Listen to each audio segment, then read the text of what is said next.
Hi hello ಮತ್ತೊಮ್ಮೆ ಸ್ಫೂರ್ತಿ academy ಶಿಕಾರಿಪುರದಿಂದ ಸ್ನೇಹಿತರೆ, ಇವತ್ತು ನಾನು ನಿಮ್ ರಮೇಶ್ ಸರ್ ಇವತ್ತು ನಿಮಗೋಸ್ಕರ ತಂದಿದ್ದೇನೆ ಬಹಳ ಬ್ಯೂಟಿಫುಲ್ ಆಗಿರ್ತಕ್ಕಂಥ ಟಾಪಿಕ್ಸ್ ಔರಂಗಜೇಬ್ ಬಗ್ಗೆ ಮಾತಾಡೋಣ. ನೀವು ಮುಂಬರ್ತಕ್ಕಂಥ ಪರೀಕ್ಷೆಗಳಿಗೆ ಮೊಘಲ್ ಸಾಮ್ರಾಜ್ಯದ 9ನೇ ವಿಡಿಯೋ ಇದು.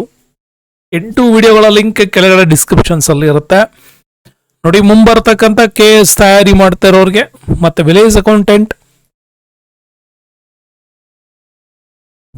ಹುದ್ದೆಗಳಿಗೆ ಯಾರಾಗ್ತಿದ್ದೀರಾ ತಮ್ಮೆಲ್ಲರಿಗೂ ಕೂಡ ಇದು ತುಂಬಾನೇ ಇಂಪಾರ್ಟೆಂಟ್ ವಿಡಿಯೋ ಆಗುತ್ತೆ. ಔರಂಗಜೇಬ್ ಅಂದ ತಕ್ಷಣ ನಿಮ್ಗೆ ತುಂಬಾ ಇಂಪಾರ್ಟೆಂಟ್ ಆಗಿ ಬರ್ತಕ್ಕಂಥ ವಿಚಾರಗಳು ಅಂತಂದ್ರೆ ಅದು ಧರ್ಮಾತ್ ಕಾಳಗದ ಬಗ್ಗೆ ಮಾತಾಡ್ತಾರೆ. ಈಶಾನ್ಯ ಗಡಿ ವಿಸ್ತರಣೆ, ವಾಯುವ್ಯ ಗಡಿ ವಿಸ್ತರಣೆ ಹೇಗ್ ಮಾಡ್ದ, ಶಿವಾಜಿ ಜೊತೆಗಿನ ಅವನ ಹೋರಾಟ ಹೇಗಿತ್ತು, ಬ್ರಿಟಿಷರ ಜೊತೆ ಅವನ ಸಂಬಂಧವನ್ನು ಹೆಂಗ್ ಇಟ್ಕೊಂಡಿದ್ದ ಅಂತ ಇಷ್ಟ್ರ ಮೇಲೆ ಯಾವಾಗಲೂ ಕೂಡ ಉತ್ತಮವಾದಂಥ ಪ್ರಶ್ನೆಗಳು ಬರ್ತಾನೆ ಇದೆ. ಅದನ್ನ ನಿಮ್ಗೋಸ್ಕರ ಪರಿಚಯ ಇವತ್ತು ಮಾಡ್ತಾ ಇದ್ದೀವಿ ಅಂದ ತಕ್ಷಣ ಗೊತ್ತಲ್ಲ, ಬಹಳಷ್ಟು ಜನರು ವಿತೌಟ್ ಸಬ್ಸ್ಕ್ರೈಬ್ ನೋಡ್ತೀರಾ.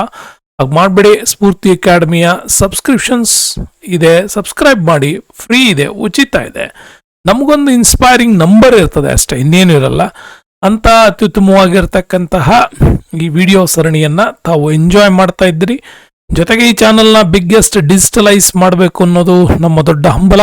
ಹಾಗಾಗಿ ನಮ್ಮ QR ಕೋಡ್ನ ಸ್ಕ್ಯಾನ್ ಮಾಡಿ ಮತ್ತು ಗೂಗಲ್ ಪೇ ಮುಖಾಂತರ ನೀವು ಇದನ್ನ ಹಣ ಸಂದಾಯ ಮಾಡಿದ್ರೆ ಬ್ಯೂಟಿಫುಲ್ ಆಗಿ ಈ ಚಾನೆಲ್ನ ಬಿಗ್ಗೆಸ್ಟ್ ಲೆವೆಲ್ಗೆ ತಗೊಂಡು ಹೋಗಕ್ಕೆ ನಾನು ನಿಮಗೆ ಹೆಲ್ಪ್ ಮಾಡ್ತೀನಿ.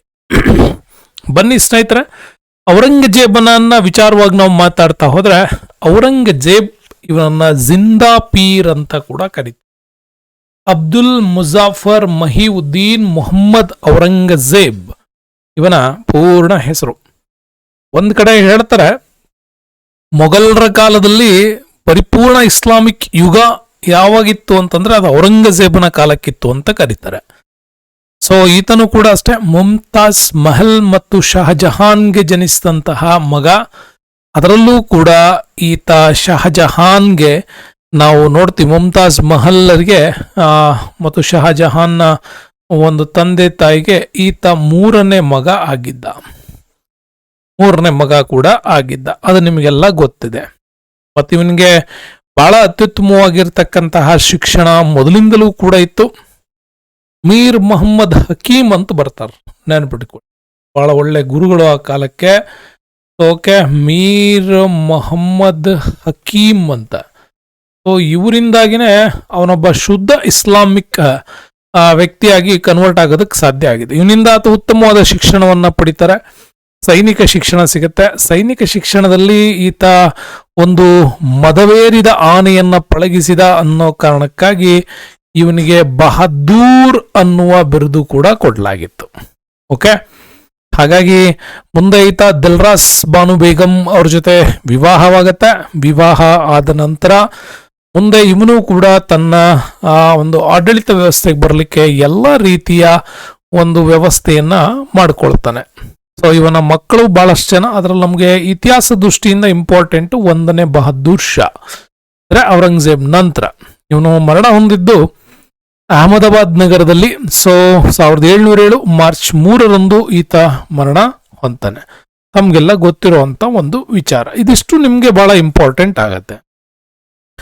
ಇನ್ನು ಔರಂಗಜೇಬ್ ಹೇಗೆ ಮೊಘಲ್ ಸಂಸ್ಥಾನದ ಅಧಿಕಾರಕ್ಕೆ ಬಂದ ಅಂತ ನೀವು ನೋಡೋದಾದ್ರೆ, ಅವನು ರಾಜನಾಗೋದಕ್ಕಿಂತ ಮುಂಚೆ ಔರಂಗಜೇಬನನ್ನ ಡೆಕ್ಕನ್ ವೈಸ್ರಾಯ್ ಆಗಿ ಈತ ನೇಮಕ ಮಾಡಿದ್ರು. ಇವನ್ನ ಕೊನೆಗೆ ಅಲ್ಲಿ ಒಂದು ರೀತಿಯ ಗಲಭೆ ಗೊಂದಲಗಳನ್ನ ಸೃಷ್ಟಿ ಮಾಡ್ದ ಅನ್ನೋ ಕಾರಣಕ್ಕಾಗಿ ಅವನನ್ನ ಹುದ್ದೆಯಿಂದ ಅಲ್ಲಿ ತೆಗೆದುಹಾಕಿದ ಶಹಜಹಾನ್.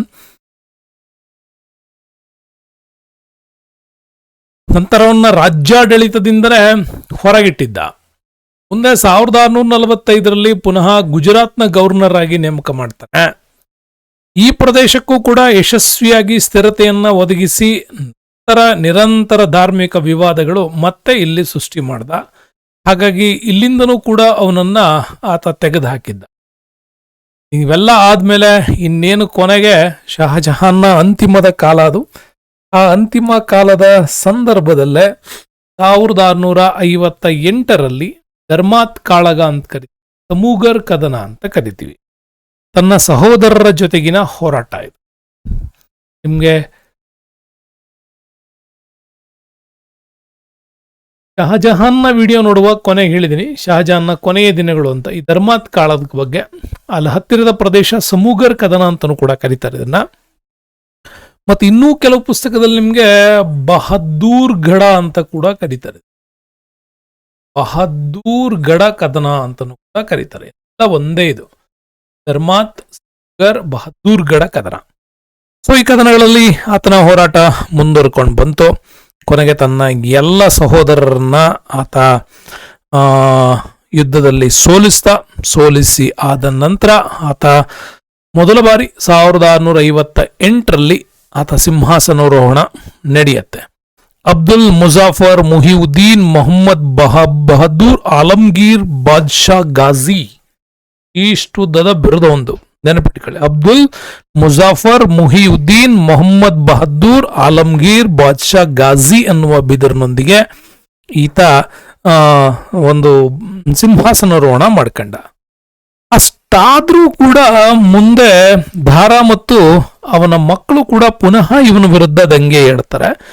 ಮತ್ತೆ ಈ ಎಲ್ಲ ಮುರಾದ್ನನ್ನ ಕೂಡ ದಂಗೆ ಏಳ್ತಾನೆ. ಹಾಗಾಗಿ ದಾರಾ, ಶೋಕು ಮತ್ತೆ ಮುರಾದ್ ಇವ್ರನ್ನೆಲ್ಲ ಪುನಃ ಮತ್ತೊಮ್ಮೆ ಸೋಲಿಸಿ ಅವ್ರನ್ನ ಕಂಪ್ಲೀಟ್ ಆಗಿ ಕೊಲೆ ಮಾಡಿದ ನಂತರ ಪುನಃ 1659ರಲ್ಲಿ ಎರಡನೇ ಸಿಂಹಾಸನಾರೋಹಣ ಆಗತ್ತೆ.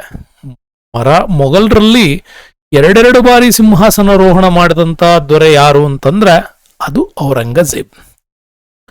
ಇನ್ನು ಔರಂಗಜೇಬ್ನ ವಿಚಾರದಲ್ಲಿ ನೀವು ಈಶಾನ್ಯ ಭಾಗದಲ್ಲಿ ಹೇಗೆ ತನ್ನ ಸಾಮ್ರಾಜ್ಯವನ್ನ ವಿಸ್ತಾರ ಮಾಡ್ದ ಅಂತ ನೋಡ್ಬೇಕು.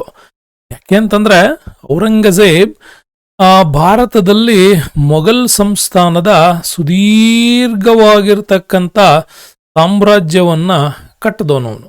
ಹಾಗಾಗಿ ಈಶಾನ್ಯ ಭಾಗದಲ್ಲಿ ಅಂದ್ರೆ ಈ ಭಾಗದಲ್ಲಿ ಸಾಮ್ರಾಜ್ಯವನ್ನ ವಿಸ್ತಾರ ಮಾಡಬೇಕು. ವಿಸ್ತಾರ ಮಾಡಬೇಕು ಅಂತಂದ್ರೆ ಇಲ್ಲಿದ್ದಂತಹ ಒಂದು ರಾಜ ಸಾಮ್ರಾಜ್ಯ ಅಂತಂದ್ರೆ ಅಹೋಮರು ಇದ್ರು. ಇಲ್ಲಿ ಯಾರಿದ್ರು? ಅಹೋಮರ್ ಇದ್ರು. ಅಹೋಮರಲ್ಲಿ ಅವಾಗ ರಾಜ ಜಯಧ್ವಜ ಇಲ್ಲಿ ಇದ್ದ. ಅಹೋಮರು ಮೊದ್ಲಿಂದನೂ ಕೂಡ ಬಹಳಷ್ಟು ಸ್ಟ್ರಾಂಗೆಸ್ಟ್ ನಾಯಕರು ಇವರು. ಯಾಕೆಂತಂದ್ರೆ ಇವರು ಮಂಗೋಲಾಯ್ಡ್ ಬುಡಕಟ್ಟಿಗೆ ಸೇರಿದವರು ಇವರು. ಓಕೆ, ಮಂಗೋಲಾಯ್ಡ್ ಬುಡಕಟ್ಟಿಗೆ ಸೇರಿದಂತ ಜನರು. ಹಂಗಾಗಿ ತುಂಬಾ ಹೋರಾಟದ ಮನೋಭಾವ ಇವರಿಗೆ ಮೊದಲಿಂದನೂ ಇತ್ತು. ಈಗ ತನ್ನ ಸೇನೆಯ ನಾಯಕತ್ವ ವಹಿಸಿಕೊಂಡು ಮೀರ್ ಜುಮ್ಲಾನನ್ನ ಈ ಪ್ರದೇಶಕ್ಕೆ ಕಳಿಸ್ತಾರೆ. ಮೀರ್ ಜುಮ್ಲಾ ಸುಮಾರು ದೊಡ್ಡ ಅಶ್ವಪಡೆ, ಗಜಪಡೆ, ಕಾಲ್ದಳ ಎಲ್ಲದನ್ನ ತಗೊಂಡು ಬರ್ತಾನೆ. ಇನ್ನೇನು ಅಹೋಮರನ್ನ ಸೋಲಿಸಿ ಕೂಚ್ ಬಿಹಾರನ್ನ ವಶಪಡಿಸಿಕೊಂಡ ಅನ್ನೋದ್ರೊಳಗಾಗಿ ಮತ್ತೊಮ್ಮೆ ಪುನಃ ಈ ಅಹೋಮರೆಲ್ಲ ಒಟ್ಟಾಗಿ ಸೇರಿ ಮತ್ತೆ ಅವನ ಮೇಲೆ ಗುರ್ಗಾಂವ್ ಮೇಲೆ ದಾಳಿ ಮಾಡ್ತಾರೆ. ಹಾಗೆ ಮಾಡಿದಾಗ ಬಹಳ ದೊಡ್ಡ ಮಟ್ಟದಲ್ಲಿ ಮೊಘಲರಿಗೆ ಇದರ ನಷ್ಟ ಆಗತ್ತೆ. ಅಹೋಮರು ಯುದ್ಧವನ್ನ ಮುಂದುವರ್ಸೋದಕ್ಕೆ ಸಾಧ್ಯ ಆಗಲ್ಲ ಅಂತ ಗೊತ್ತಾದಾಗ ಇಲ್ಲಿ ಶಹಿಸ್ತಾ ಖಾನ್ ಕೂಡ ಬರ್ತಾನೆ. ಈ ಹೋರಾಟದ ಸಂದರ್ಭದಲ್ಲಿ ಮೀರ್ ಜುಮ್ಲಾ ಮರಣ ಹೊಂತಾನೆ. ಹಾಗಾಗಿ ಅಹೋಮರು ಮತ್ತೆ ಚಕ್ರಧ್ವಜನ ನೇತೃತ್ವದಲ್ಲಿ ಒಟ್ಟಾಗಿ ದಂಗೆ ಏಳ್ತಾರೆ. ಈಗ ಶಹಿಸ್ತಾ ಖಾನ್ ಅವ್ರನ್ನ ದಾಳಿ ಮಾಡ್ತಾನೆ. ಇವನೊಬ್ಬ ಶ್ರೇಷ್ಠ ದಂಡನಾಯಕ ಔರಂಗಜೇಬ್ಗೆ. ಹಾಗಾಗಿ ಶಹಿಸ್ತಾ ಖಾನ್ ಈಗ ತುಂಬಾ ಪ್ಲಾನ್ ಮಾಡ್ಕೊಂಡು ಯುದ್ಧವನ್ನ ಮಾಡ್ತಾನೆ. ಹಾಗಾಗಿ ಅಹೋಮರನ್ನ ಆತ ಸೋಲಿಸಿ ಎಲ್ಲಿವರೆಗೆ ಅಂತಂದ್ರೆ ಅಸ್ಸಾಂನ ಗುವಾಹತಿ ಪ್ರದೇಶದಿಂದ ಬಾಂಗ್ಲಾದೇಶದ ರಂಗಪುರದವರೆಗೆ ಮತ್ತೆ ಅಲ್ಲಿಂದ ಮುಂದೆ ಚಿತ್ತಗಾಂಗ್ ವರೆಗೂ ಕೂಡ. ಓಕೆ, ಎಲ್ಲಿವರೆಗೆ? ಚಿತ್ತಗಾಂಗ್ ವರೆಗೂ ಕೂಡ, ಬಾಂಗ್ಲಾದೇಶದ ಚಿತ್ತಗಾಂಗ್ ವರೆಗೂ ಕೂಡ ತನ್ನ ಸಾಮ್ರಾಜ್ಯವನ್ನ ಆತ ವಿಸ್ತಾರ ಮಾಡ್ದ. ಹೀಗೆ ಈಶಾನ್ಯದಲ್ಲಿ ಇದ್ದಂತ ಒಂದೇ ಒಂದು ಸಾಮ್ರಾಜ್ಯ ಅಹೋಮ ಸಾಮ್ರಾಜ್ಯ, ಇದನ್ನೂ ಕೂಡ ತನ್ನ ಅಧೀನಕ್ಕೆ ತೆಗೆದುಕೊಂಡ ಔರಂಗಜೇಬ್. ಹಂಗಾಗಿ ಮೊಘಲರ ಒಂದು ಬಾರ್ಡರ್ನ ಅತಿ ದೊಡ್ಡ ಮಟ್ಟದಲ್ಲಿ ವಿಸ್ತಾರ ಮಾಡೋದನ್ ಅವನೇನೆ. ಈಗ ಮೊಘಲರ ಒಂದು ಹೋರಾಟದಲ್ಲಿ ಬಹಳ ಪ್ರಮುಖವಾಗಿ ಸಿಗೋದು ಇವರ ವಾಯುವ್ಯ ಭಾಗದ ಗಡಿ ವಿಸ್ತರಣೆ ನೀತಿ. ಇದು ಇಂಪಾರ್ಟೆಂಟ್ ಆಗಿತ್ತು ಅವರಿಗೆ. ಬಟ್ ಈ ವಾಯುವ್ಯದ ಗಡಿ ನೀತಿಯಲ್ಲೂ ಕೂಡ ತುಂಬಾ ದೊಡ್ಡ ಮಟ್ಟದ ಹೋರಾಟವನ್ನ ಮಾಡಬೇಕಾಗಿತ್ತು. ಯಾಕೆಂತಂದ್ರೆ ಪಂಜಾಬ್ ಪಾಕಿಸ್ತಾನದ ಈ ಭಾಗದಲ್ಲಿ ನಾವು ನೋಡ್ತೀವಿ ಯೂಸುಫ್ ಜಾಹಿಗಳು ಇದ್ರು. ಈ ಯೂಸುಫ್ ಜಾಹಿಗಳು ತುಂಬಾನೇ ಹೋರಾಟದ ಮನೋಭಾವ ಉಳ್ಳಂತವ್ರು. ಯಾಕೆ ಅಂತಂದ್ರೆ ಪದೇ ಪದೇ ಮೊಘಲರ ವರ್ತಕರಿಗೆ ಇವರು ತೊಂದರೆ ಕೊಡ್ತಾನೆ ಇದ್ರು. ಹಾಗಾಗಿ ಔರಂಗಜೇಬ್ ಅವ್ರನ್ನ ಏನಾದ್ರೂ ಮಾಡಿ ಸೋಲಿಸ್ಲೇಬೇಕು, ತಮ್ಮ ನಾಯಕತ್ವವನ್ನು ಒಪ್ಕೊಳ್ಳೋ ಹಾಗೆ ಮಾಡಬೇಕು ಅಂತ ಹೇಳಿ ಯೂಸುಫ್ ಜಾಹಿಗಳ ಒಂದು ಹೋರಾಟಕ್ಕೆ ಮುಂದಾಗ್ತಾನೆ. ಆಗ ಯೂಸುಫ್ ಜಾಹಿಗಳು ಬಾಗು ನಾಯಕತ್ವದಲ್ಲಿ ತಮ್ಮ ದಂಗೆಯನ್ನ ಸ್ಟಾರ್ಟ್ ಮಾಡ್ತಾರೆ. ಪೇಶಾವರ, ಅಟೋಕ್ ಆ ಪ್ರದೇಶಗಳನ್ನ ವಶಪಡಿಸ್ಕೊಂಡು ಮುಂದೆ ಬರ್ತಾರೆ. ಮುಂದೆ ಈಗ ಮೊಹಮ್ಮದ್ ಅಮೀನ್ ಖಾನ್ ಈಗ ಮೊಘಲ್ ಸೇನೆಯ ನಾಯಕತ್ವವನ್ನು ವಹಿಸ್ಕೊಂಡು ಬಂದಿದ್ದ. ಹಾಗಾಗಿ ಮೊದಲ ಹಂತದ ಈ ಹೋರಾಟದಲ್ಲೂ ಕೂಡ ಮೊಹಮ್ಮದ್ ಅಮೀನ್ ಖಾನ್ ಈ ಯೂಸುಫ್ ಜಾಹಿಗಳ ದಂಗೆಯನ್ನ ಕಂಟ್ರೋಲ್ ಮಾಡ್ದ. ಯೂಸುಫ್ ಜಾಹಿಗಳು ಸೋತ ತಕ್ಷಣ ಸುಮ್ಮನೆ ಇರಲಿಲ್ಲ. ಅದರ ಇನ್ನೊಂದು ಸಹ ಪಂಗಡ ಇತ್ತು, ಅಫ್ರೀದಿಗಳ ದಂಗೆ. ಈ ಅಫ್ರೀದಿಗಳು ಸಣ್ಣ ಪ್ರಮಾಣದ ಜನರು. ಇವ್ರೀಗ ಪಠಾಣ್ ಜನರನ್ನ ಒಟ್ಟುಗೂಡಿಸ್ತಾರೆ. ಹಂಗಾಗಿ ಅಫ್ರೀದಿಗಳು ಪಠಾಣರು ಇವರಿಬ್ರು ಕೂಡ ಒಂದಾಗ್ಬಿಟ್ಟು ಈಗ ಅಫ್ರೀದಿಗಳ ನಾಯಕನಾಗಿದ್ದ ಅಕ್ಮಲ್ ಖಾನ್ ಈ ಒಂದು ದಂಗೆಯ ನೇತೃತ್ವವನ್ನು ವಹಿಸ್ಕೊಳ್ತಾನೆ. ಈತ ಈ ದಂಗೆಯನ್ನ ಸಾರ್ತಾನೆ. ದಂಗೆ ಅಟೋಕ್ ಟು ಕಾಂದಾಹಾರ್, ಅಫ್ಘಾನಿಸ್ತಾನದ ಕಾಂದಾಹಾರ್ ವರೆಗೂ ಕೂಡ ಯುದ್ಧ ನಡೆಯುತ್ತೆ. ಹಾಗಾಗಿ ಕಾಬೂಲ್ನಲ್ಲಿದ್ದಂತ ಗವರ್ನರ್ ಈಗ ಮೊಹಮ್ಮದ್ ಅಮೀನ್ ಖಾನ್ ಮತ್ತೆ ಈ ದಂಗೆಯನ್ನ ಓಡಿಸೋದಕ್ಕೆ ಬರ್ತಾನೆ. ಬಟ್ ಅಫ್ರೀದಿಗಳ ವಿರುದ್ಧ ಹೋರಾಟ ಮಾಡ್ದೇನೆ ಈಗ ಅಮೀನ್ ಖಾನ್ ಈ ಯುದ್ಧದಲ್ಲಿ ಸೋಲನ್ನ ಒಪ್ಕೊಳ್ತಾನೆ. ಈ ಸೋಲನ್ನ ಒಪ್ಕೊಂಡ ನಂತರ ಅಷ್ಟಕ್ಕೆ ಸುಮ್ಮನಾಗ್ಲಿಲ್ಲ. ಇದೇ ಅಫ್ರೀದಿಗಳು ಪಠಾಣ್ರು ಈಗ ಕಟ್ಟಕ್ ಜನರನ್ನ ಒಟ್ಟುಗೂಡಿಸ್ಕೋತಾರೆ.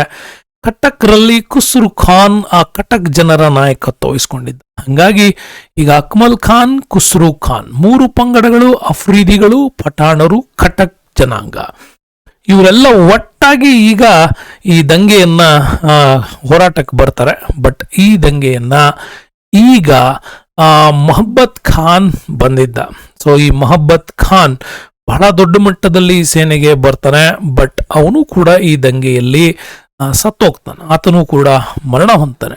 ಬಟ್ ಇದೇ ಮರಣ ಹೊಂದಿದ ವಿಚಾರವನ್ನ ಔರಂಗಜೇಬ್ಗೆ ತಲುಪಿದಾಗ ಔರಂಗಜೇಬ್ ಈಗ ಅನಿವಾರ್ಯವಾಗಿ ಶಾಂತಿ ಒಪ್ಪಂದಕ್ಕೆ ಮುಂದಾಗ್ತಾರೆ.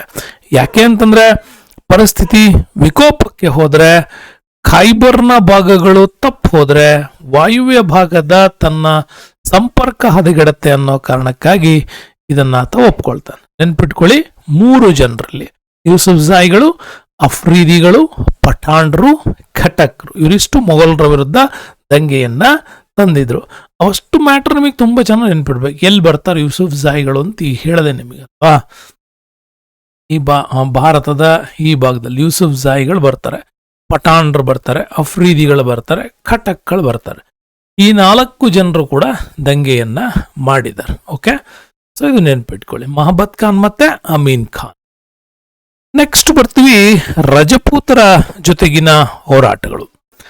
ರಜಪೂತರ ಜೊತೆಗಿನ ಹೋರಾಟದಲ್ಲಿ ರಜಪೂತರು ಬಹಳ ಇಂಪಾರ್ಟೆಂಟ್ ಅಂತಂದ್ರೆ ಮಾರ್ವಾಡ ಪ್ರಾಂತ್ಯದ ಜೊತೆ ಮೊಘಲರ ಹೋರಾಟ. ಮಾರ್ವಾಡ ಅಂದ್ರೆ ಇವತ್ತಿನ ಜೋಧ್ಪುರ ಅಂತ ಕರಿತೀವಿ. ಮೊಘಲರು ಏನ್ ಮಾಡಿದ್ರು, ಈ ರಜಪೂತರನ್ನ ಹತ್ತಿಕ್ಕೋದಕ್ಕೋಸ್ಕರವಾಗಿ ಜೋಧ್ಪುರದ ಮೇಲೆ ದಾಳಿಯನ್ನ ಮಾಡ್ತಾರೆ. ಯಾಕೆ ಅಂತಂದ್ರೆ ಮೊದಲಿಂದಲೂ ಕೂಡ ಅಕ್ಬರ್ನ ಕಾಲದಲ್ಲಿ ರಜಪೂತರು ಉತ್ತಮ ಸಂಬಂಧವನ್ನ ರೂಢಿಸ್ಕೊಂಡಿದ್ರು. ಬಟ್ ಈಗ ಔರಂಗಜೇಬ್ ಅಕ್ಬರ್ ನೀತಿಗಳ ವಿರುದ್ಧ ಈತ ಹೋರಾಟವನ್ನು ಮಾಡ್ತಾ ಇದ್ದ. ಯಾಕೆ ಅಂತಂದ್ರೆ ಭಾರತದಲ್ಲಿ ಇಸ್ಲಾಂ, ದಾರುಲ್ ಇಸ್ಲಾಂ ನೀತಿಯನ್ನ ಜಾರಿಗೆ ತರೋದೇ ಅವನ ಉದ್ದೇಶ ಆಗಿತ್ತು. ಹಂಗಾಗಿ ರಜಪುತ್ರ ವಿರುದ್ಧ ಅವನ ಹೋರಾಟ ಯಾವಾಗಲೂ ಮುಂದುವರಿತಾ ಇತ್ತು. ಬಟ್ ಅದೇ ಸಂದರ್ಭದಲ್ಲಿ ಜೋಧ್ಪುರ ಅಂದ್ರೆ ಇವತ್ತಿನ ಮಾರ್ವಾಡದ ಒಂದು ರಾಥೋಡರು ಇಲ್ಲಿ ಬರತಕ್ಕಂಥ ಪ್ರಮುಖವಾದಂತಹ ಒಂದು ನಾಯಕತ್ವದ ಜನ. ಈ ರಾಥೋಡ್ರ ದೊರೆಯಾಗಿ ಇದ್ದಂತ ಜಸ್ವಂತ್ ಸಿಂಗ್ ಈಗ ಮರಣ ಹೊಂದಿದ್ದ. ರಾಥೋಡ್ರಲ್ಲಿ ಈಗ ಜಸ್ವಂತ್ ಸಿಂಗ್ ಮರಣ ಹೊಂದಿದ್ದ. ಹಾಗಾಗಿ ಔರಂಗಜೇಬ್ ಈ ಜೋಧ್ಪುರವನ್ನ ನಂದು ಅಂತೇಳಿ ವಶಪಡಿಸ್ಕೊಂಡ. ಅವನ ಮಗನಾಗಿರ್ತಕ್ಕಂಥ ಅಜಿತ್ ಸಿಂಗ್ನನ್ನ ದೆಹಲಿಗೆ ಎತ್ತಾಕೊಂಡು ಹೋಗ್ತಾರೆ. ಅಜಿತ್ ಸಿಂಗ್ ನನ್ನ ದೆಹಲಿಗೆ ಎತ್ತಾಕೊಂಡೋಗಿ ಇಸ್ಲಾಂಗೆ ಮತಾಂತರ ಆಗಬೇಕು ಅಂತ ಹೇಳಿ ಅವನಿಗೆ ಒತ್ತಾಯತ್ವನ್ನ ತರ್ತಾರೆ. ಯಾವಾಗ ಇಸ್ಲಾಂಸ್ಗೆ ನೀನು ಮತಾಂತರ ಆಗಬೇಕು ಅನ್ನೋ ಅಜಿತ್ ಸಿಂಗ್ ಅದನ್ನ ಕೂಡ ಒಪ್ಕೊಳ್ಳಿಲ್ಲ. ಕೊನೆಗೂ ಅವನನ್ನ ಏನೇನು ಮಾಡ್ಬಿಟ್ಟು ಅವನ ಅಣ್ಣನ ಮೊಮ್ಮಗ ಇಂದ್ರಸಿಂಹನಿಗೆ 36 ಲಕ್ಷಕ್ಕೆ ಒಂದು ಡೀಲ್ ಮಾಡ್ಬಿಟ್ಟು ಈಗ ಅಜಿತ್ ಸಿಂಗನನ್ನ ಕೂಡ ಪರಿವರ್ತನೆ ಮಾಡುವ ಕೆಲಸಕ್ಕೆ ಮುಂದಾಗಿ ಅಜಿತ್ ಸಿಂಗ್ ಇಸ್ಲಾಂ ಅನ್ನ ಸ್ವೀಕರಿಸದೆ ಮೊಘಲ್ ಸೇನೆಯ ವಿರುದ್ಧ ಅವನು ಕೂಡ ದಂಗೆ ಏಳೋದಕ್ಕೆ ರೆಡಿಯಾದ. ಬಟ್ ಅಣ್ಣನ ಮಗ ಇಂದ್ರಸಿಂಹ ಅವ್ರ ನೆರೆಯಲ್ಲೇ ಇದ್ದ. ಆದ್ರೂ ಈಗ ಇಬ್ಬರನ್ನು ಕೂಡ ಬಿಡಿಸ್ಕೊಂಡು ಬರೋ ಜವಾಬ್ದಾರಿ ಹೊರಟವನೇ ದುರ್ಗಾದಾಸ್ನನ್ನ ರಾಥೋಡರ ಶೌರ್ಯ ಕುಸುಮ, ವೀರನಾಯಕ ಅಂತ ಕೂಡ ಕರೀತಾರೆ. ಇವನು ಔರಂಗಜೇಬನ ವಿರುದ್ಧ ಸೆಟದ ನಿಲ್ತಾನೆ. ಈಗ ಹೋರಾಟಕ್ಕೆ ಮುನ್ನುಡಿಯನ್ನ ಬರಿತಾನೆ. ದುರ್ಗಾದಾಸ್ ದೊಡ್ಡ ಮಟ್ಟದಲ್ಲಿ ಔರಂಗಜೇಬನ ಸೇನೆಗೆ ತಕ್ಕ ಪಾಠವನ್ನ ಕಲಿಸ್ತಾನೆ. ಬಟ್ ಇಲ್ಲಿ ಆಗಿದ್ದೇನು, ಈಗ ಔರಂಗಜೇಬನ ಸೇನೆಯ ನಾಯಕತ್ವ ವಹಿಸ್ಕೊಂಡು ಬಂದವನೇ ಅಕ್ಬರ್, ಎರಡನೇ ಅಕ್ಬರ್ ಅಂತ ಕೂಡ ಕರಿತೀವಿ. ಅವನನ್ನ ಕಳಿಸಿದ್ದ. ಮತ್ತೆ ಇನ್ನೂ ಹೇಳಬೇಕು ಅಂತಂದ್ರೆ ಆಜಂನನ್ನ ಕೂಡ ಕಳಿಸಿದ್ದ. ಬಟ್ ಅಕ್ಬರ್ನನ್ನ ಕಳಿಸಿದಾಗ ಏನಾಯ್ತು ಅಂದ್ರೆ ದುರ್ಗಾದಾಸ್ ಅಕ್ಬರ್ನ ಮನವೊಲಿಸ್ಬಿಟ್ಟು ರಜಪೂತರ ಪರವಾಗಿ ನಿಲ್ಲೋದಕ್ಕೆ ಅವನ್ಗೆ ಪ್ರೇರೇಪಣೆ ಮಾಡಿಬಿಟ್ಟ. ಈಗ ಅಕ್ಬರ್ ರಜಪೂತರ ಪರವಾಗಿ ತಂದೆಯ ವಿರುದ್ಧವೇ ದಂಗೆ ಹೇಳೋದಕ್ಕೆ ರೆಡಿ ಆಗ್ಬಿಟ್ಟ. ಬಟ್ ಈಗ ಔರಂಗಜೇಬ್ ತನ್ನ ಮಗನೇ ತನ್ನ ವಿರುದ್ಧ ಸೆಟೆದು ನಿಂತಿದ್ದನ್ನ ಸಹಿಸ್ಕೊಳ್ಳದೆ ಅವನನ್ನ ಕೊಲೆ ಮಾಡಿಸ್ತಾನೆ. ಈಗ ಆಜಂನನ್ನ ಕಳಿಸ್ತಾ. ಈಗ ಆಜಂ ಕೂಡ ಮೊಘಲ್ ಸೇನೆಗೆ ನಾಯಕತ್ವ ವಹಿಸ್ಕೊಂಡು ಬರ್ತಾನೆ. ಬಟ್ ಮೊಘಲ್ ಸೇನೆ ಬಹಳ ದೊಡ್ಡ ಮಟ್ಟದಲ್ಲಿ ಇಲ್ಲಿ ಕಷ್ಟವನ್ನು ಅನುಭವಿಸಬೇಕಾದ ಪರಿಸ್ಥಿತಿ ಬರ್ತದೆ. ಆದ್ರೂ ಕೂಡ ಔರಂಗಜೇಬ್ ಒಂದು ಮೋಸದ ತಂತ್ರಗಳನ್ನ ಮಾಡಿ ಇವರನ್ನ ಒಪ್ಸೋದಕ್ಕೆ ನೋಡ್ತಾನೆ. ಬಟ್ ಅದು ಕೂಡ ಗೊತ್ತಾಗ್ಬಿಡುತ್ತೆ. ಬಟ್ ಈಗ ಇದೇ ಮಾರ್ವಾಡದಲ್ಲಿ ರಾಣಾ ಜೈಸಿಂಗ್ ಅಥವಾ ರಾಜ ಜೈಸಿಂಗ್ ಇಲ್ಲಿ ಅಧಿಕಾರವನ್ನು ವಹಿಸ್ಕೊಂಡಾಗ ಅನಿವಾರ್ಯವಾಗಿ ಔರಂಗಜೇಬ್ ಇಡೀ ಈ ಒಂದು ಹೋರಾಟವನ್ನ ಕಂಟ್ರೋಲ್ ಮಾಡಕ್ಕಾಗದೆ ರಾಣಾ ಜೈಸಿಂಗ್ ಜೊತೆಗೆ ಮೇವಾಡದ ರಾಜ್ಯಪಾಲನಾಗಿ ಅಧಿಕಾರವನ್ನ ಕೊಟ್ಟು ಅವನನ್ನ ಮನ್ಸಬ್ದಾರನನ್ನಾಗಿ ಮಾಡಿ ಉದಯಪುರ ಶಾಂತಿ ಒಪ್ಪಂದವನ್ನ ಮಾಡೋದ್ರ ಮುಖಾಂತರ ರಜಪೂತರನ್ನ ಮನವೊಲಿಸೋದ್ರಲ್ಲಿ ಔರಂಗಜೇಬ್ ಸಕ್ಸಸ್ ಆದ. ಬಟ್ ಯಾವುದೇ ಕಾರಣಕ್ಕೂ ಕೂಡ ರಜಪೂತರು ಈ ಒಂದು ಮೊಘಲ್ ಸೇನೆಗೆ ಯುದ್ಧದಲ್ಲಿ ಸೋಲಿಲ್ಲ. ಬಟ್ ಶಾಂತಿ ಒಪ್ಪಂದ ಮಾಡ್ಕೊಂಡಿದ್ದಂತ ಸತ್ಯ. ಇನ್ನು ಮರಾಠರು ವರ್ಸಸ್ ಶಿವಾಜಿ ಮಧ್ಯೆ ನಾವು ಯಾವಾಗಲೂ ಓದ್ತಾ ಇರ್ತೀವಿ. ಅದೊಂದು ತುಂಬಾ ಇಂಪಾರ್ಟೆಂಟ್ ಆಗಿರ್ತಕ್ಕಂಥ ವಿಚಾರ. ನಿಮಗೆ ಗೊತ್ತಿದೆ, ಮರಾಠರ ಶಿವಾಜಿ ಮತ್ತೆ ಮೊಘಲ್ ಸೇನೆಯ ಅಕ್ಬರ್ ಯಾರೋ ಔರಂಗಜೇಬ್ ಇವರು ಸಮಕಾಲೀನ ಒಂದು ರಾಜವಂಶ. ಯಾಕೆ ಅಂತಂದ್ರೆ ಉತ್ತರದಲ್ಲಿ ಅಕ್ಬರ್ ಅಧಿಕಾರದಲ್ಲಿದ್ದಾಗ, ಉತ್ತರದಲ್ಲಿ ಔರಂಗಜೇಬ್ ಅಧಿಕಾರದಲ್ಲಿದ್ದಾಗ, ದಕ್ಷಿಣದ ಈ ಭಾಗದಲ್ಲಿ ಶಿವಾಜಿ ಅಧಿಕಾರ, ಇವರಿಗೂ ಕೂಡ ಸಮಕಾಲೀನ. ಈಗ ಮೊಘಲರು ಏನ್ ಮಾಡಿದ್ರು ಅಂತಂದ್ರೆ ಶಾಹಿಸ್ತಾ ಖಾನ್ ನನ್ನ ಕಳಿಸಿದ್ರು. ಶಾಹಿಸ್ತಾ ಖಾನ್ ಶಿವಾಜಿ ಮೇಲೆ ದಾಳಿ ಮಾಡ್ದ. ದಾಳಿಯಲ್ಲಿ ಶಿವಾಜಿ ರಾತ್ರೋರಾತ್ರಿ ಅವನ ಮೇಲೆ ದಾಳಿಯನ್ನು ಮಾಡಿ ಅವನ ಒಂದು ಇಡೀ ಬೆರಳುಗಳನ್ನ ಕಟ್ ಮಾಡಿ ಓಡಿಸ್. ಈಗ ಶಾಹಿಸ್ತಾ ಖಾನ್ ತನ್ನ ಜೀವ ಉಳಿಸ್ಕೊಂಡ್ರೆ ಸಾಕು ಅಂತೇಳಿ ಎದ್ದು ಬಿದ್ದು ಓಡಕ್ ಬಂದ. ಬಟ್ ಈಗ ಇವನನ್ನು ಕಂಟ್ರೋಲ್ ಮಾಡಲೇಬೇಕಾಗಿತ್ತು. ಹಾಗಾಗಿ ಉದಯಪುರ ಒಪ್ಪಂದ ಮಾಡ್ಕೊಂಡಿದ್ರಲ್ಲ ಹಿಂದೆ ರಾಜ ಜೈಸಿಂಗ್, ಅವನನ್ನ ಈಗ ಶಿವಾಜಿಯನ್ನ ಕಂಟ್ರೋಲ್ ಮಾಡೋದಕ್ಕೆ ಕಳಿಸಿದ್ರು. ಈಗ ಬಟ್ ಶಿವಾಜಿ ಈಗ ಹೋರಾಟ ಮಾಡಬೇಕಾದಂತ ಅನಿವಾರ್ಯತೆ ಇತ್ತು. ಹೋರಾಟ ಮಾಡ್ತಾನೆ ಅಂತ ಅನ್ಕೊಂಡ್ರು. ಬಟ್ ರಾಜ ಜೈಸಿಂಗ್ ಶಿವಾಜಿಯನ್ನ ಮನವೊಲಿಸ್ತಾನೆ. ಶಿವಾಜಿ ಯಾಕೆ ಇವ್ರಿಗೆ ಮನ ಸೋತ ಅಂತಂದ್ರೆ, ಶಿವಾಜಿ ತಂದೆ ಶಾಜಿ ಭೋಸ್ಲೆ ಇದ್ನಲ್ಲ, ರಾಜ ಜೈಸಿಂಗ್ ಕೂಡ ಭೋಸ್ಲೆ ಮನೆ ತಂದವರು. ಸೊ ಇವರೆಲ್ಲ ಒಂದೇ ಕುಲದಲ್ಲಿ ಒಂದು ಸಂಬಂಧಿಕರಾಗಿದ್ದರಿಂದಾಗಿ ರಾಜ ಜೈಸಿಂಗ್ನ ಮಾತನ್ನ ಒಪ್ಕೊಂಡ. ಹೀಗಾಗಿ 1665 ಔರಂಗಜೇಬ್ ಕಳಿಸಿದಂತ ರಾಜ ಜೈಸಿಂಗ್ ಪುರಂದರ ಒಪ್ಪಂದದ ಮೂಲಕ ಶಿವಾಜಿಯ ಮನವೊಲಿಸ್ದ. ಅದರ ಪರಿಣಾಮ ಶಿವಾಜಿಗೆ ದೊಡ್ಡ ಮಟ್ಟದ ಲಾಭಾಂಶಗಳನ್ನು ಕೊಡ್ತೀನಿ ಅಂತ ಹೇಳಿ ಭರವಸೆ ಕೊಟ್ಟು ಕಳಿಸ್ದ. ಬಟ್ ದೆಹಲಿ ಸಂದರ್ಭದಲ್ಲಿ ಆಗ್ರಾಗ್ ಭೇಟಿ ಕೊಟ್ಟಾಗ ಶಿವಾಜಿಯನ್ನ ಮನ್ಸಬ್ದಾರರ ಪಂಗಡದಲ್ಲಿ ದೂರದಲ್ಲಿ ಕೂರಿಸಿದ್ದ, ಅವಮಾನ ಮಾಡ್ದ. ಕೊನೆಗೆ ಅವನನ್ನು ಕೂಡ ಬಂಧಿಸಿಟ್ಬಿಟ್ಟ. ಬಟ್ ಶಿವಾಜಿ ಅಲ್ಲಿಂದ ತಪ್ಸ್ಕೊಂಡು ಬಂದು ಪುನಃ ಮೊಘಲರ ವಿರುದ್ಧ ಸೆಟದು ನಿಂತ. ಹಿಂಗೆಲ್ಲ ಹೋರಾಟ ನಡೀತಾ ಇತ್ತು. ನಡೆಯೋ ಸಂದರ್ಭದಲ್ಲೇ 1680 ಶಿವಾಜಿ ಮರಣ ಹೊಂದ್ತಾರೆ. ಶಿವಾಜಿ ಮರಣ ಹೊಂದಿದ ಮೇಲೂ ಕೂಡ ಏನು ಯುದ್ಧ ಅಥವಾ ಇನ್ನೊಂದು ವಿಚಾರ ಇದು ಕಂಟ್ರೋಲಿಗೆ ಬರಲಿಲ್ಲ. ಕಾರಣ ಏನಪ್ಪಾ ಅಂತಂದ್ರೆ, ಶಿವಾಜಿಯ ಮಗ ಸಾಂಬಾಜಿ ಈಗ ಅಪ್ಪನಿಗಿಂತನೂ ದೊಡ್ಡ ವೀರಾದಿ ವೀರ ಸಂಭಾಜಿ ಮಹಾರಾಜ್ ಈಗ ದಂಗೆ ಇದ್ದ.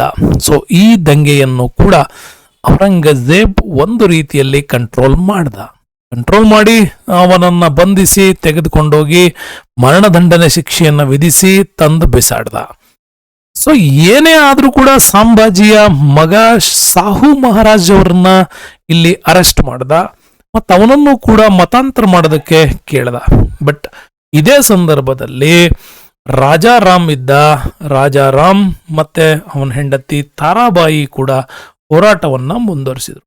ಏನೇ ಮುಂದುವರಿಸಿದ್ರು 1707 ಹೊತ್ತಿಗೆ ಔರಂಗಜೇಬ್ ಮರಣ ಆಗಿದ್ದರಿಂದಾಗಿ ಇಲ್ಲಿ ಮರಾಠರನ್ನ ಕಂಟ್ರೋಲ್ ಮಾಡಕ್ಕೆ ಅವನ ಕೈಲಿ ಆಗ್ಲಿಲ್ಲ. ಇನ್ನು 1686 ಬಿಜಾಪುರದ ಹೋರಾಟ ಇಂಪಾರ್ಟೆಂಟ್ ನೋಡಿ. ಇದೆಂತ ಹೋರಾಟ ಅಂತಂದ್ರೆ ಇದು ಸುನ್ನಿಗಳು ಮತ್ತೆ ಶಿಯಾಗಳ ನಡುವಿನ ಕದನ ಅಂತಾನೆ ಕರೀತಾರೆ. ಶುದ್ಧ ಸುನ್ನಿಸ್ಟ್ ಆಗಿದ್ದಂತಹ ಔರಂಗಜೇಬ್ ಶಿಯಾಗಳ ವಿರುದ್ಧದ ತನ್ನ ಹೋರಾಟವನ್ನ ಮಾಡ್ತಾನೆ. 1686 ವೇಳೆಗೆ ಬಿಜಾಪುರದಲ್ಲಿ ಸಿಕಂದರ್ ಆದಿಲ್ ಶಾ ಅಧಿಕಾರದಲ್ಲಿದ್ದ. ಆದರೆ ಔರಂಗಜೇಬ್ ಸುನ್ನಿ ಮುಸ್ಲಿಮ್ಸ್, ಬಟ್ ಇವನು ಶಿಯಾ ಮುಸ್ಲಿಮ್ಸ್. ಬಟ್ ಸಿಕಂದರ್ ಏನ್ ಮಾಡಿದ್ದ ಇಲ್ಲಿ ಅಂತಂದ್ರೆ ಮರಾಠರಿಗೆ ಸ್ವಲ್ಪ ಆಶ್ರಯ ಕೊಟ್ಟಿದ್ದ ಅನ್ನುವ ಕಾರಣವನ್ನ ಮುಂದಿಟ್ಬಿಟ್ಟು ಈಗ ದಿಲೀರ್ ಖಾನ್ ಮತ್ತೆ ಯುವರಾಜ ಆಜಂನನ್ನ ಈ ಸೇನಾ ನಾಯಕತ್ವ ಕಳಿಸಿ ಕೊಟ್ಟ. ಈಗ ದಿಲಾವರ್ ಖಾನ್ ಆಜಂ ಮತ್ತೆ ಹೋರಾಟಕ್ಕೆ ಬರ್ತಾರೆ. ಈ ಹೋರಾಟದಲ್ಲಿ ಮೊಘಲ್ ಸೇನೆ ದೊಡ್ಡ ಮಟ್ಟದಲ್ಲಿ ಸೇನೆಯನ್ನ ತೆಗೆದುಕೊಂಡು ಬರುತ್ತೆ. ಅದೇ ಸಂದರ್ಭಕ್ಕೆ ದಕ್ಷಿಣ ಭಾರತದಲ್ಲಿ ಕ್ಷಾಮ ಮತ್ತು ಆಹಾರದ ಅಭಾವಕ್ಕೆ ಸಿಕ್ಕು ಮೊಘಲ್ ಸೇನೆ ಜಯ ಕಾಣದೆ ವಾಪಸ್ ಹೋಗ್ಬೇಕಾಗತ್ತೆ. ಆದ್ರೂ ಔರಂಗಜೇಬ್ ಮತ್ತೊಮ್ಮೆ ಬಿಜಾಪುರದ ಮೇಲೆ ದಂಡಯಾತ್ರೆಯನ್ನ ಮಾಡಿಸಿ 1686 ಒಂದು ಸೆಪ್ಟೆಂಬರ್ ವೇಳೆಗೆ ಪುನಃ ದಾಳಿ ಮಾಡಿಸಿ ಬಿಜಾಪುರದ ಅರಮನೆಯನ್ನ ಆತ ವಶಪಡಿಸ್ಕೊಳ್ತಾನೆ. ಸಿಕಂದರ್ ಆದಿಲ್ ಶಾನ್ಗೆ ಆತ ಒಂದು ವಿಶ್ರಾಂತಿ ವೇತನವನ್ನ ಕೊಟ್ಟು ಸಾಮ್ರಾಜ್ಯವನ್ನ ತನ್ನ ತೆಕ್ಕೆಗೆ ತಗತ್ತಾನೆ. ಗೋಲ್ಕಂಡದ ಆಕ್ರಮಣ ಅನಂತರ ಗೋಲ್ಕಂಡದಲ್ಲಿ ಕುತುಬ್ ಶಾಹಿಗಳು ಅಧಿಕಾರದಲ್ಲಿದ್ರು. ಆಗ ಅಬ್ದುಲ್ ಹಸನ್ ಕುತುಬ್ ಶಾಹಿ ಆ ಒಂದು ರಾಜ, ಇವನ್ ಮೇಲೆ ಸುಖ ಸುಮ್ಮನೆ ಇದ್ದ. ಇದು ಯಾಕೆ ಅಂತಂದ್ರೆ ಗೋಲ್ಕಂಡದ ರಾಜ ಅಬ್ದುಲ್ ಹಸನ್ ಕುತುಬ್ ಶಾಹಿ ಒಂದು ರೀತಿ ಸಮಾನ ಮನಸ್ಕ ರಾಜ ಆಯ್ತ. ಈತ ಏನ್ ಮಾಡ್ದ ಅಂತಂದ್ರೆ ತನ್ನ ಸೇನೆಯ ನಾಯಕತ್ವನ್ನ ಬ್ರಾಹ್ಮಣ ಮಂತ್ರಿಗಳಾಗಿರ್ತಕ್ಕಂಥ ಮಾದಣ್ಣ ಮತ್ತು ಅಕ್ಕಣ್ಣ ಅಂತವ್ರಿಗೆ ನೇಮಕ ಮಾಡ್ದ. ಇದನ್ನ ನೇಮಕ ಮಾಡಿದ್ದನ್ನ ಔರಂಗಜೇಬ್ ತುಂಬಾನೇ ವಿರೋಧ ಮಾಡ್ದ. ಯಾಕೆ ಅಂತಂದ್ರೆ ಒಂದು ಇಸ್ಲಾಂ ಸಾಮ್ರಾಜ್ಯದಲ್ಲಿ ನೀನು ಹಿಂದೂಗಳಿಗೆ ಅವಕಾಶ ಕೊಟ್ಟಿದ್ದನ್ನ, ಉನ್ನತ ಹುದ್ದೆಗಳನ್ನು ಹಿಂದೂಗಳಿಗೆ ಕೊಟ್ಟಿದ್ದನ್ನ ಇಲ್ಲಿ ಸಹಿಸ್ಕೊಳಕ್ ಆಗಲ್ಲ ಅಂದ. ಅದು ಅಲ್ಲದೆ ಸಾಂಬಾಜಿಗೆ ಮತ್ತೆ ಬಿಜಾಪುರ್ ಸುಲ್ತಾನರ ಜೊತೆ ನೀನು ಸಂಬಂಧ ಹೊಂದಿದ್ದೀಯಾ ಅನ್ನುವಂತಹ ಆಧಾರವನ್ನ ಮುಂದಿಟ್ಕೊಂಡ್ಬಿಟ್ಟು ಗೋಲ್ಕಂಡದ ಮೇಲೆ ದಾಳಿಯನ್ನ ಮಾಡ್ದ. ಬಟ್ ದಾಳಿಯನ್ನ ಅಷ್ಟೇನು ಸುಲಭ ಇರಲಿಲ್ಲ. ಯಾವುದೇ ಕಾರಣಕ್ಕೂ ಔರಂಗಜೇಬನಿಗೆ ಈ ಪ್ರದೇಶವನ್ನು ಗೆಲ್ಲೋದಕ್ಕೆ ಸಾಧ್ಯನೇ ಇರಲಿಲ್ಲ. ಆಗ ಔರಂಗಜೇಬ್ ಮೋಸದ ತಂತ್ರಕ್ಕೆ ಒಳಗಾಗ್ತಾನೆ. ಇಲ್ಲೊಂದು ರೀತಿಯ ಮತೀಯ ಭಾವನೆಯನ್ನ ಕೆರಳಿಸ್ತಾನೆ. ಹಾಗಾಗಿ ಸೇನೆಯ ನಾಯಕರಲ್ಲೊಬ್ಬನಾಗಿದ್ದ ಮೊಹಮ್ಮದ್ ಅಬ್ದುಲ್ ಫನಿಗೆ ಇಲ್ಲಿ ಹಣದ ಆಮಿಷ ಮತ್ತು ಧರ್ಮ ಹಾಗೂ ಲಂಚದ ವಿಚಾರಗಳನ್ನು ಮುಂದಿಟ್ಬಿಟ್ಟು ತನ್ನ ಮೊಘಲ್ ಸೇನೆ ಈ ಗೋಲ್ಕಂಡದ ಕೋಟೆ ಒಳಗಡೆ ಹೋಗೋದಕ್ಕೆ ಅವಕಾಶ ಮಾಡಿಕೊಟ್ಟ. ಈಗ ಮೀರ್ ಮೊಹಮ್ಮದ್ ಇಬ್ರಾಹಿಂ ಮತ್ತೆ ಮೊಹಮ್ಮದ್ ಅಬ್ದುಲ್ ಫನಿ ಇವರೆಲ್ಲರೂ ಮೊಘಲರಿಂದ ದುಡ್ಡನ್ನ ಪಡ್ಕೊಂಡ್ಬಿಟ್ಟು ಇಲ್ಲಿ ತಮ್ಮದೇ ಆಗಿರತಕ್ಕಂಥ ಗೋಲ್ಕಂಡದ ಸೇನೆಗೆ ಮೋಸ ಮಾಡ್ತಾರೆ. ಹೀಗೆ ಮೋಸದ ವಿಚಾರದಲ್ಲಿ ಔರಂಗಜೇಬ್ ಈ ಗೋಲ್ಕಂಡವನ್ನ ಆತ ವಶಪಡಿಸಿಕೊಂಡಿದ್ದ. ಹೀಗೆ ಗೋಲ್ಕಂಡದ ವಶಪಡಿಸಿದ ನಂತರ ದಕ್ಷಿಣ ಭಾರತದ ತಿರುಚನಾಪಳ್ಳಿಯವರೆಗೂ ಕೂಡ ಅವನ ವ್ಯವಸ್ಥೆ ಇತ್ತು. ಇನ್ನು ಬ್ರಿಟಿಷರ ಜೊತೆಗೆ ಬಂದರೆ ನಮಗೆ ಔರಂಗಜೇಬ್ 1690 ಕೋಲ್ಕತ್ತಾದಲ್ಲಿ ಬಾಬ್ ಚಾರ್ನಾಕ್ ಅಂತ ಬರ್ತಾರೆ. ಇವನಿಗೆ ಕಲ್ಕತ್ತಾದಲ್ಲಿ ಒಂದು ಪೋರ್ಟ್ ವಿಲಿಯಂ ಕೋಟೆಯನ್ನ ಕಟ್ಕೊಳ್ಳೋದಕ್ಕೆ ಒಂದು ಅನುಮತಿಯನ್ನ ಕೂಡ ಕೊಟ್ಟಿದ್ದ. ಅದೊಂದು ಬಾರಿ ವಿಶೇಷ. ಯಾಕೆ ಕೊಟ್ನೋ ಅಂತನೂ ಕೂಡ ನಮ್ಗೆ ಡೌಟ್ ಇದೆ. ಇರ್ಲಿ, ಅದಾದ್ಮೇಲೆ ಬರುತ್ತೆ ಔರಂಗಜೇಬನ ಧಾರ್ಮಿಕ ನೀತಿಗಳು. ಇದು ಇಂಪಾರ್ಟೆಂಟ್ ಆಗಿ ನೀವು ಓದ್ಕೋಬೇಕು. ಯಾಕೆ ಅಂತಂದ್ರೆ ಔರಂಗಜೇಬ್ ತುಂಬಾ ಸರಳ ಜೀವನವನ್ನು ನಡೆಸ್ತಾ ಇದ್ದಂತವನು. ಹಾಗಾಗಿನೇ ಉನ್ನತ ಮಟ್ಟದ ಚಿಂತನೆಯಿಂದಾಗಿನೇ ಇವನಿಗೆ ಜಿಂದಾ ಪೀರ್ ಅಥವಾ ದರ್ವೇಶ್, ಒಬ್ಬ ಸನ್ಯಾಸಿ ಅಂತ ಕರಿತಾ ಇದ್ರು. ಧಾರ್ಮಿಕ ವಿಷಯಗಳಿಗೆ ಬಹಳ ಕನಿಷ್ಠ ಸಹಿಷ್ಣುತೆ ಇತ್ತು. ಶುದ್ಧ ಸುನ್ನಿ ಇಸ್ಲಾಂ ಆಗಿದ್ದರಿಂದಾಗಿ ಈತ ಶರಿಯತ್ ಕಾನೂನಿನ ಮುಖಾಂತರವೇ ತನ್ನ ಆಡಳಿತವನ್ನ ಅರ್ಥ ಮಾಡ್ತಾ ಇದ್ದ. ತನ್ನ ನ್ಯಾಯಾಲಯದಲ್ಲಿ ಯಾವುದೇ ಕಾರಣಕ್ಕೂ ಕುಡಿಯುವುದನ್ನಾಗಲಿ ಅಥವಾ ಮನರಂಜನೆಗಾಗಿ ಹಾಡುವುದನ್ನಾಗಲಿ ನೃತ್ಯ ಮಾಡುವುದನ್ನಾಗಲಿ ಸಾರ್ವಜನಿಕವಾಗಿ ಮದ್ಯಪಾನ ಮಾಡೋದನ್ನೂ ಕೂಡ ನಿಷೇಧ ಮಾಡಿದ್ದ. ಸಾರ್ವಜನಿಕ ಸ್ಥಳಗಳಲ್ಲಿ ಯಾವುದೇ ಕಾರಣಕ್ಕೂ ಜನರು ಕುಡಿಯುವಂತಿರಲಿಲ್ಲ. ಸಾಂಪ್ರದಾಯಿಕ ಇಸ್ಲಾಮಿಕ್ ಕಾನೂನು ಶರಿಯತ್ತನ್ನ ಅನುಸರಣೆ ಮಾಡಲೇಬೇಕಾಗಿತ್ತು. ಇದನ್ನೆಲ್ಲ ಕಂಟ್ರೋಲ್ ಮಾಡಲಿಕ್ಕೆ ಮಹತಾಸಿಬ್ ಅಂತ ನೆನಪಿಟ್ಕೊಳ್ಳಿ, ಬಹಳ ಸರಿ ಕೇಳಿದ್ದಾರೆ. ಔರಂಗಜೇಬ್ ನಿರ್ಮಿಸಿದಂತ ಅಧಿಕಾರಿಗಳು ಯಾರು ಅಂತ ಕೇಳ್ತಾರೆ. ಮೊಹತಾಸಿಬ್ ಅಂತಕ್ಕಂತಹ ಧರ್ಮಾಧಿಕಾರಿಗಳನ್ನ ಈತ ನೇಮಕ ಮಾಡ್ದ. ಆದಾಗ್ಯೂ ಕೂಡ ರಾಜ್ಯದ ಜನರಲ್ಲಿ ಈ ಹಸ್ತಕ್ಷೇಪ ಮಾಡಲಿಕ್ಕೆ ಮಹತಾಸಿಬ್ಗಳಿಗೆ ಕೂಡ ಅವಕಾಶ ಇರಲಿಲ್ಲ ಅಂತ ಒಂದು ಕಡೆ ಹೇಳ್ತಾರೆ. ಆದ್ರೆ ಇವರ ಕಿರಿಕಿರಿ ಕೂಡ ಯಾವಾಗಲೂ ಇದ್ದದ್ದು ಔರಂಗಜೇಬನ ಕಾಲದಲ್ಲಿ. ಕಾರಣ ಅಂದ್ರೆ ದಾರುಲ್ ಇಸ್ಲಾಂನ ನೀತಿಯನ್ನ ಆತ ಜಾರಿಗೆ ತರಬೇಕಾಗಿತ್ತು. ಇನ್ನು ನಾಣ್ಯಗಳ ಮೇಲೆ ಇಸ್ಲಾಮಿಕ್ ಶಾಸನದ ಕಲ್ಮಾವನ್ನ ಆತ ನಿಷೇಧ ಮಾಡ್ದ. ಯಾಕೆಂದ್ರೆ ನಾಣ್ಯಗಳು ಒಂದು ಕಡೆ ಇರಲ್ಲ, ಒಬ್ಬರಿಂದ ಇನ್ನೊಬ್ಬರಿಗೆ ಹೋಗುತ್ತೆ. ಕಲ್ಮಾವನ್ನ ಕಲುಷಿತಗೊಳಿಸಬಾರದು ಅನ್ನೋದು ಅವನ ನಂಬಿಕೆ. ಇರಾನ್ನ ಸಫವಿಡ್ ಆಡಳಿತಗಾರರು ಆಚರಿಸಿದಂತಹ ನವರೋಸ್ ನಿಮಗೆ ಗೊತ್ತಿದೆ. ಅಲಾವುದ್ದೀನ್ ಖಿಲ್ಜಿ ನಂತರ ಅವನಿಗಿಂತ ಹಿಂದೆ ಬಲ್ಬನ್ ಕಾಲದಲ್ಲಿ, ದೆಹಲಿ ಸುಲ್ತಾನರಲ್ಲಿ ಬಲ್ಬನ್ ಕಾಲದಲ್ಲಿ ಜಾರಿಗೆ ಬಂದಿದ್ದು ನವರೋಸ್. ಆ ಹಬ್ಬ ಈಗಲೂ ಮಾಡ್ತಾ ಇದ್ರು. ಅದರ ಮೇಲೆ ಆತ ನಿರ್ಬಂಧವನ್ನು ಹಾಕಿದ. ತನ್ನ ಕೋರ್ಟ್ನ ಕೊಠಡಿಗಳಲ್ಲಿ ಅಂದ್ರೆ ತನ್ನ ಸಭಾಂಗಣದಲ್ಲಿ ಯಾವುದೇ ಕಾರಣಕ್ಕೆ ಹಾಡುವುದು ನೃತ್ಯ ಮಾಡುವುದು ನಿಷೇಧ ಮಾಡಿದ. ರಾಯಲ್ ಬ್ಯಾಂಡ್ ನೌಬತ್ ನಂತ ವಾದ್ಯ ಸಂಗೀತಗಳನ್ನು ಕೂಡ ಆತ ನಿಷೇಧ ಮಾಡಿದ್ದ. ಜೊತೆಗೆ 1697ರಲ್ಲಿ ಔರಂಗಜೇಬ್ ಮುಸ್ಲಿಮರ ಜನಸಂಖ್ಯೆಗೆ ಜಿಜಿಯಾ ತೆರಿಗೆ ಏನಿತ್ತು ಆ ತೆರಿಗೆಯನ್ನ ಪುನಃ ಪರಿಚಯಿಸಿದ. ಜೊತೆಗಿನ ಇಂಪಾರ್ಟೆಂಟ್ ನಮಗೆ ಜಿಜಿಯಾವನ್ನ ಅಕ್ಬರ್ ಇಲ್ಲಿ ರದ್ದುಗೊಳಿಸಿದ್ದ. ಇವನು ಇದನ್ನ ಜಾರಿಗೆ ತಂದಿದ್ದ. ಮುಸ್ಲಿಮೇತರ ಅಂತಂದ್ರೆ ಹಿಂದೂಗಳಿಗೆ ಈ ತೆರಿಗೆಯನ್ನು ಹಾಕ್ತಾ ಇದ್ರು. ಅಕ್ಬರ್ ಇದನ್ನು ರದ್ದುಗೊಳಿಸಿದ್ದ, ಇವನು ಪುನಃ ಅದನ್ನ ಜಾರಿಗೆ ತಂದಿದ್ದ. ಆದಾಗ್ಯೂ ಸಮಾಜದ ಆರ್ಥಿಕ ದುರ್ಬಲ ವರ್ಗಗಳು, ವೃದ್ಧರು, ಮಕ್ಕಳು ಎಲ್ಲರಿಗೂ ಕೂಡ ತೆರಿಗೆ ಪಾವತಿಸುವುದರಿಂದ ಸ್ವಲ್ಪ ವಿನಾಯಿತಿ ಕೊಟ್ಟಿದ್ದ. ಇನ್ನು ರಾಜ್ಯದ ಆದಾಯವನ್ನ ಆತ ಹೇಗಾದ್ರೂ ಮಾಡಿ ಪೂರೈಸಿಕೆ ಮಾಡ್ಕೊಳ್ಬೇಕು ಅಂತ ಭೂಕಂದಾಯದ ತೆರಿಗೆಯನ್ನ ಹೆಚ್ಚಿಗೆ ಮಾಡಿದ್ರಿಂದಾಗಿ ಅತ್ಯಂತ ದೊಡ್ಡ ಪ್ರಮಾಣದಲ್ಲಿ ಜಮೀನ್ದಾರಗಳು ಹಿಂದುಗಳೇ ಇದ್ರು, ಜಾಟ್ಗಳಿದ್ರು. ಇವರ ಮೇಲೆ ಹೆಚ್ಚಿನ ಪರಿಣಾಮ ಬೀರ್ತು. ಅವರು ವಿರುದ್ಧ ದಂಗೆ ಇದ್ರು. ಔರಂಗಜೇಬ್ ಪರ್ಷಿಯನ್ ಭಾಷೆಯನ್ನ ಪ್ರೋತ್ಸಾಹಿಸಿದ. ತನ್ನೆಲ್ಲ ಆಳ್ವಿಕೆಯಲ್ಲಿ ಭಾರತೀಯ ಶಾಸ್ತ್ರೀಯ ಸಂಗೀತದ ಮೇಲೆ ಅನೇಕ ರೀತಿಯ ಒಂದು ನಿರ್ಬಂಧಗಳನ್ನು ಹಾಕ್ದ. ಜೊತೆಗೆ ಪರ್ಷಿಯನ್ ಕೃತಿಗಳನ್ನ ಕೂಡ ಇಲ್ಲಿ ನಿರ್ಮಾಣ ಮಾಡೋದಕ್ಕೆ ಪ್ರೋತ್ಸಾಹಿಸಿದ್ರಿಂದಾಗಿ ಸಾಮಾನ್ಯ ಜನರು ಕೂಡ ಇದನ್ನ ವಿರೋಧಿಸಕ್ಕೆ ಶುರು ಮಾಡಿದ್ರು. ಚಕ್ರವರ್ತಿಯನ್ನ ಚಿನ್ನದಿಂದ ತೂಗುವ ಅಭ್ಯಾಸವನ್ನ ಅಕ್ಬರ್ ಪ್ರಾರಂಭಿಸಿದ್ದ. ಈಗ ಜರೋಕಾ ದರ್ಶನದ ಅಭ್ಯಾಸವನ್ನು ಕೂಡ ರದ್ದು ಮಾಡಿದ್ದ.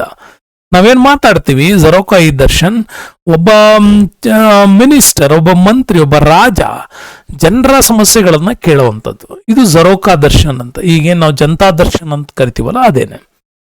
ಬಟ್ ಬಾಲ್ಕನಿಯಿಂದ ಕುತ್ಕೊಂಡ್ಬಿಟ್ಟು ರಾಜ ಎಲ್ಲ ಪ್ರದರ್ಶನಗೊಂಡ್ಬಿಟ್ಟು ಸಭೆಯ ಜನರನ್ನ ಅಹವಾಲುಗಳನ್ನು ಸ್ವೀಕರಿಸ್ತಾ ಇದ್ದ. ಬಟ್ ಇದು ಔರಂಗಜೇಬ್ ಇದು ಇಸ್ಲಾಂ ಕಾನೂನಿಗೆ ವಿರುದ್ಧ, ಹಂಗಾಗಿ ನಾನು ಇದನ್ನು ಮಾಡಲ್ಲ ಅಂತ ಜರೋಕಾ ಈ ದರ್ಶನ್ ಕೂಡ ಆತ ರದ್ದು ಮಾಡಿದ್ದ. ಯಾವ ಲೆವೆಲ್ಗೆ ತಂದಿದ್ದ ಅಂತಂದ್ರೆ ಕಂಪ್ಲೀಟ್ ಆಗಿ ಇಸ್ಲಾಂ ವ್ಯವಸ್ಥೆಯನ್ನೇ ಈತ ರೂಢಿಸಿದ್ದ ಅಂತ ಹೇಳ್ಬೋದು.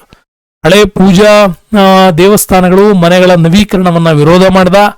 ಜ್ಯೋತಿಷ್ಯಗಳಿಗೆ ಪಂಚಾಂಗಗಳನ್ನ ಹಿಡ್ಕೊಂಡು ನೀವು ವಿವರಗಳನ್ನು ಕೊಡೋದನ್ನು ಕೂಡ ನಿಷೇಧ ಮಾಡ್ದ. ರಾಜ್ಯದಲ್ಲಿ ಯಾವುದೇ ರೀತಿಯ ಸಂದರ್ಭಗಳಲ್ಲಿ ಪಟಾಕಿ ಹೊಡೆಯೋದು, ಪಟಾಕಿ ಬಳಕೆಯನ್ನು ಕೂಡ ನಿಷೇಧ ಮಾಡಿದ್ದ. ಔರಂಗಜೇಬ್ ರಾಜ್ಯದ ಸ್ವರೂಪವನ್ನ ಬದಲಾಯಿಸಲಿಕ್ಕೆ ಆತ ಪ್ರಯತ್ನ ಮಾಡಿದೆ. ಇಸ್ಲಾಂನ ಮೂಲಭೂತ ತತ್ವಗಳನ್ನ ಒತ್ತಿ ಹೇಳಕ್ಕೆ ಪ್ರಯತ್ನ ಮಾಡಿದ್ರಿಂದಾಗಿ ಮತ್ತು ದೇವಾಲಯಗಳ ನಿರ್ಮೂಲನೆಗಳು ಕೂಡ, ದೇವಾಲಯಗಳು, ಚರ್ಚ್ಗಳು, ಸಿನ್ಗಾಗ್ಗಳಲ್ಲಿ ನಿರ್ಮಾಣಕ್ಕೆ ಅವಕಾಶ ಕೊಡಲೇ ಇಲ್ಲ. ಸೋಮನಾಥ ದೇವಾಲಯವನ್ನ ಕೆಡವಿದ್ದು ಕೂಡ ಇವನ ಕಾಲದಲ್ಲಿ ಒಮ್ಮೆ ಆಗಿದೆ. ಇದರಿಂದಾಗಿ ಔರಂಗಜೇಬ್ ಮರಾಠರು, ಜಾಟ್ರು ಇವರ ರಾಜಕೀಯ ವಿರೋಧವನ್ನು ಕೂಡ ವ್ಯಕ್ತಪಡಿಸಬೇಕಾಯ್ತು. ಇನ್ನು ಇಂಟ್ರೆಸ್ಟಿಂಗ್ ಮ್ಯಾಟರ್ ಅಂದ್ರೆ ಬನಾರಸ್ಸಲ್ಲಿ ಪ್ರಸಿದ್ಧ ವಿಶ್ವನಾಥ್ ದೇವಾಲಯ ಮತ್ತು ಮಥುರಾದ ಕೇಶವರ ಈ ದೇವಾಲಯಗಳನ್ನು ಕೂಡ ಈತ ನಾಶಪಡಿಸಿದ್ದ ಅಂತ ಹೇಳುತ್ತೆ ಇತಿಹಾಸ. ಅದೇ ಸ್ಥಳದಲ್ಲಿ ಮಸೀದಿಗಳ ನಿರ್ಮಾಣ ಆಗಿದ್ದು ಕೂಡ ಹೇಳ್ತಾರೆ ಇವರು. ಒಡಿಸ್ಸಾದ ಹಲವಾರು ದೇವಾಲಯಗಳು, ಉದಯಪುರ ಮತ್ತು ಜೋಧ್ಪುರದ ಐತಿಹಾಸಿಕ ದೇವಾಲಯಗಳು ಕೂಡ ನೆಲಸಮಗೊಂಡಿತ್ತು ಅಂತ ಕೂಡ ಇತಿಹಾಸದ ದಾಖಲೆಗಳು ವಿವರಣೆ ಕೊಡ್ತವೆ. 1679ರಲ್ಲೂ ಕೂಡ ದಕ್ಷಿಣದಲ್ಲಿ ದೊಡ್ಡ ಪ್ರಮಾಣದ ದೇವಾಲಯಗಳು ಇವನ ಕಾಲಕ್ಕೆ ನಿರ್ಮಾಣ ಆಗ್ಲೇ ಇಲ್ಲ ಅಂತಾನೂ ಕೂಡ ಹೇಳ್ತಾರೆ. ಇಷ್ಟೊಂದು ಕಠೋರವಾದಂತ ಧಾರ್ಮಿಕ ನೀತಿಗಳನ್ನ ತಂದಿದ್ರ ಪರಿಣಾಮ ಏನಾಯ್ತು? ಈ ಒಂದು ಕಡೆ ಜಾಟ್ರು ಹಿಂದೂಗಳು ದಂಗೆ ಹೇಳ್ತಾ ಇದ್ರು. ಬುಂದೇಲ್ಖಂಡದಲ್ಲಿ ಛತ್ರಸಾಲ ದಂಗೆ ಇದ್ದಿದ್ದ. 1672ರಲ್ಲಿ ಸತ್ನಾಮಿಗಳ ದಂಗೆ ಇದ್ರು. ಸಿಖ್ಖರು ಕೂಡ 9ನೇ ಗುರು ತೇಜ್ ಬಹದ್ದೂರ್ನ ದಂಗೆ ಇದ್ದಿದ್ದ, ಅವನನ್ನ ಕೊಂದೇ ಹಾಕ್ದ. ಈಗ 10ನೇ ಸಿಖ್ ಗುರು ಗೋವಿಂದ್ ಸಿಂಗ್ ಖಾಲ್ಸಾ ಸೇನೆಯನ್ನ ಕಟ್ಬಿಟ್ಟು ಮೊಘಲರ ವಿರುದ್ಧ ದೊಡ್ಡ ಮಟ್ಟದ ಹೋರಾಟವನ್ನು ಕೂಡ ಮಾಡಲಿಕ್ಕೆ ಅಣಿಯಾಗಿದ್ದ. ಇಷ್ಟೆಲ್ಲ ಮಾಡಿದ್ರು ಕೂಡ 1707 ಅಹಮದ್ ನಗರದ ಖೌಲಾಬಾದ್ನಲ್ಲಿ ಈ ಔರಂಗಜೇಬ್ನ ಮರಣದ ಸಂದರ್ಭದಲ್ಲಿ ಅವನು ಹೇಳ್ತಾನೆ, ದಕ್ಷಿಣದ ಹುಣ್ಣು ನನ್ನನ್ನ ಕೊಲೆ ಮಾಡಿಬಿಡ್ತು ಅಂತ. ಅಂದ್ರೆ ಮರಾಠರು, ಗೋಲ್ಕಂಡ, ಬಿಜಾಪುರ ಇವೆಲ್ಲ ದಂಗೆಗಳನ್ನ ಕಂಟ್ರೋಲ್ ಮಾಡೋದಕ್ಕಾಗಿ ಅವನು ತುಂಬಾ ಶ್ರಮ ಪಟ್ಟ. ಕೊನೆಗೂ ಸತ್ತ. ಇವನ ಒಂದು ಸಾವಾದ್ಮೇಲೆ ತನ್ನ ಹೆಂಡತಿ ದಿಲ್ರಾಸ್ ಬಾನು ಬೇಗಂ ಅವರ ಸಮಾಧಿಯ ಪಕ್ಕದಲ್ಲಿ ಇವನ ಸಮಾಧಿಯನ್ನು ಕೂಡ ಮಾಡಲಾಯಿತು. ಅಲ್ಲಿಗೆ ನಮಗೆ very exam point of view ಅಲ್ಲಿ ಇಂಪಾರ್ಟೆಂಟ್ ಆಗಬೇಕಾಗಿದ್ದಂತಹ ಔರಂಗಜೇಬನ ವಿಚಾರವನ್ನ ನಾವು ಕಂಪ್ಲೀಟ್ ಆಗಿ ಇದರಲ್ಲಿ ತಿಳ್ಕೊಂಡ್ವಿ ಅಂತ ಕೂಡ ಅನ್ಸುತ್ತೆ. ಹಾಗಾಗಿ ನೆನಪಿರಲಿ, ಔರಂಗಜೇಬ್ನ ವಿಚಾರದಲ್ಲಿ ತುಂಬಾನೇ ಇಂಪಾರ್ಟೆಂಟ್ ಆಗಿ ಇಷ್ಟು ವಿಷಯಗಳನ್ನ ಸುದೀರ್ಘವಾಗಿ ನಿಮಗೆ ಪರಿಚಯಿಸುವಂತಹ ಕ್ರಮವನ್ನ ಸ್ಫೂರ್ತಿ ಅಕಾಡೆಮಿ ಮೊದಲಿಂದನೂ ಮಾಡ್ತಾ ಇದೆ. ಅದರ ಪ್ರಯತ್ನ ಹೀಗೆ ನಡೀತದೆ. ನೀವು ಕೂಡ ಚಾನಲ್ನ ಸಬ್ಸ್ಕ್ರೈಬ್ ಮಾಡ್ಕೊಳ್ಳಿ, ಸ್ನೇಹಿತರಿಗೂ ಕೂಡ ಅದನ್ನು ಹೇಳ್ತೀರಿ ಅಂತ ಹೇಳ್ತಾ ಈ ವಿಡಿಯೋಕ್ಕೆ ಧನ್ಯವಾದಗಳು. ಮುಂದಿನ ವಿಡಿಯೋದಲ್ಲಿ ಮತ್ತೆ ಸಿಗ್ತೀವಿ.